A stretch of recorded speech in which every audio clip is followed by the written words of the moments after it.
নমস্কার, আমি শুভলক্ষ্মী। এই ফুলমুন এনার্জি কি ইম্প্যাক্ট পড়তে চলেছে বিশ্বরাশি ব্যক্তিদের জীবনে?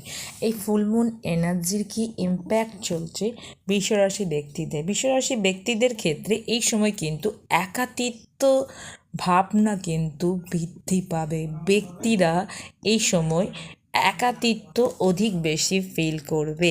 কিছু ব্যক্তিদের ক্ষেত্রে গুড নিউজ পাওয়ার সম্ভাবনা দেখাচ্ছে এবং সেই গুড নিউজ তারা নিজেদের পরিচিত ব্যক্তি ও রিলেটিভদের সাথে শেয়ার করবে। বিশেষ করে কেরিয়ার ওরিয়েন্টেড বিষয় নিয়ে ঘটনাটা ঘটার সম্ভাবনা রয়েছে।